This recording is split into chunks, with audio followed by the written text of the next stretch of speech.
Hey internet friend, Magic Brad here. Looks a lot better like this, doesn't it? It's dark, but it's too hard to work in here.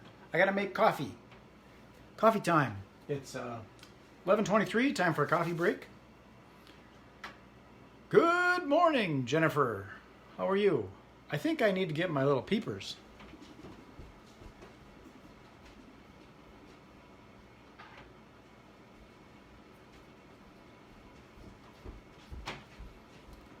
See my little peepers.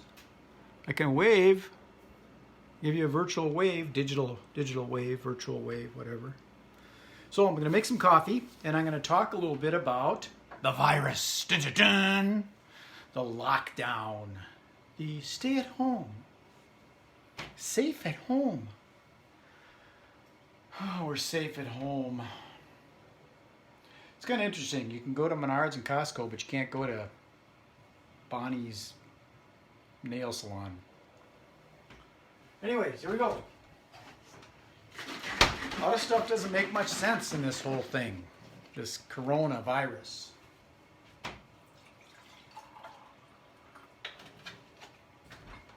Hang on a sec, let me put the milk in the refrigerator or the microwave. I put it in the refrigerator right back there.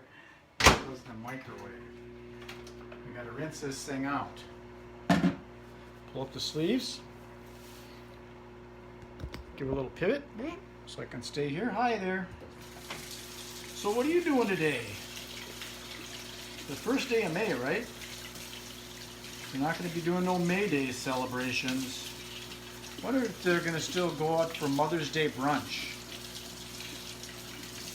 Poor moms ain't going to get what they deserve. They're going to have to stay home with their kids. So people are saying that we need to get tested. Everybody needs to get tested. What if everybody gets tested? If everybody gets tested, then what? Then you know who's got it, who doesn't, and the people that have it. What do you quarantine them in a little box and keep them away from their kids? Maybe.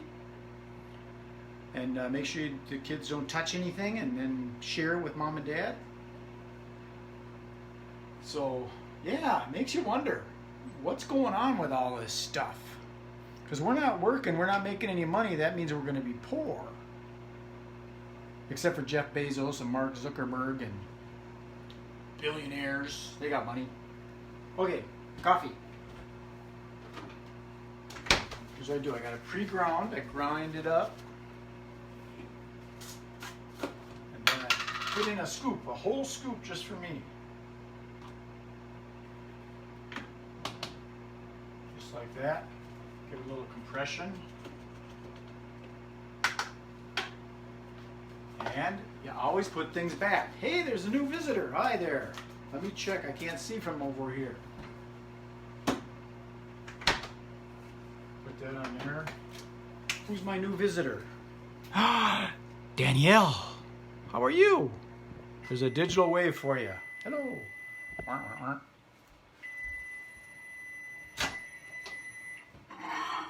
Put this under there, and then it's simple like this. You push it. Maybe I can get a job at Starbucks.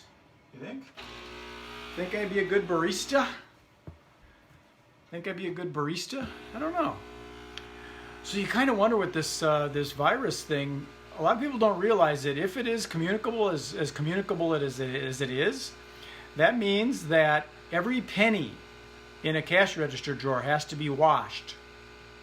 Every dime, every nickel, every quarter, every silver dollar, every dollar bill, $5 bill, $10, they all gotta be washed before they get exchanged.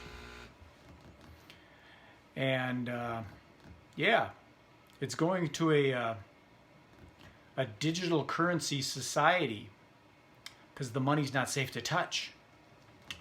This is getting kind of creepy, all this stuff. I'm not sure where to go with it because there are people that are sick and there are people that are dying. But a lot of stuff doesn't make sense. It's really apocalyptic driving around and seeing Ridgedale shopping mall parking lot empty. Nobody's in there. Some of those guys that have those little kiosks, they're paying like $1,300 a month for. They are not in there. They're not doing any phone screen repairs, or people aren't in the Apple store.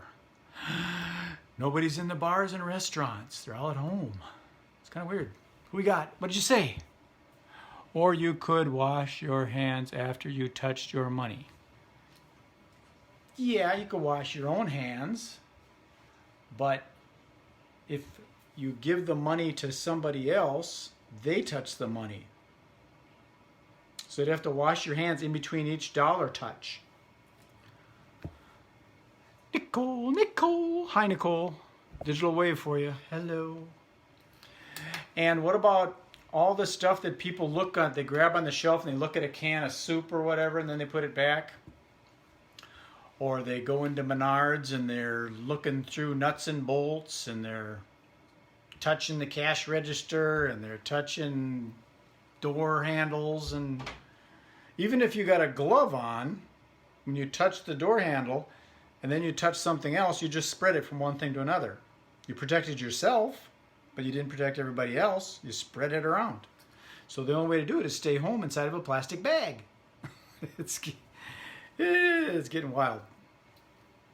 Nicole. So, I got my coffee. Turn off the coffee maker.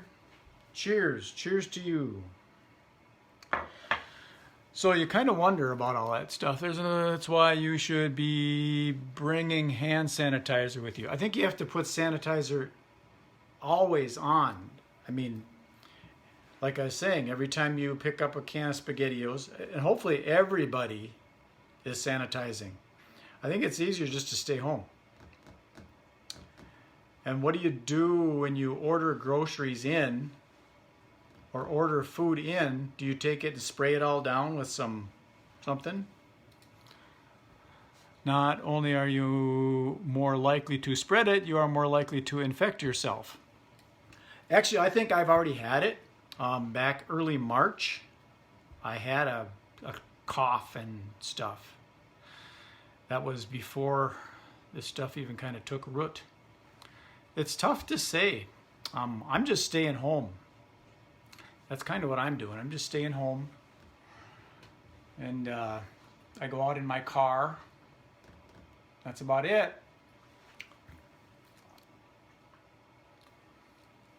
Yeah, everything you touch. I mean, when I live in an apartment complex, so when you go down and the elevator buttons, every elevator button might have a germ on it. And then the up and the down and the door close. All that stuff, it could spread like crazy. So who did this? You think it's natural?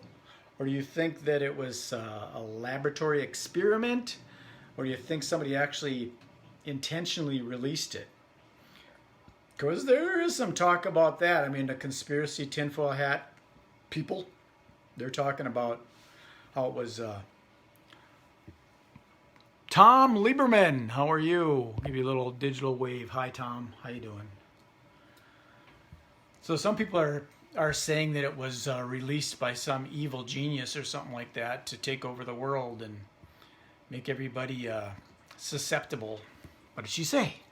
Coronavirus does not often show coughs as a symptom. Oh, well then I'm okay.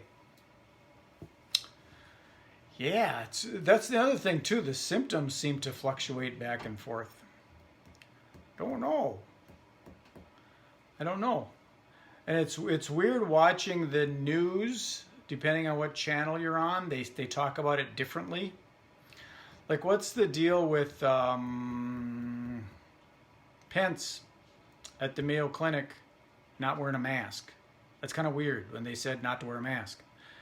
And I just heard about somebody that was going to Walmart or something, or Costco or something, and they didn't want to wear a mask, but they had masks mandatory. So some people wear them, some people don't. So is it going to get to the point where it's mandatory, and if you don't, they lock you up and put you in a box and put plastic around it? So it's weird.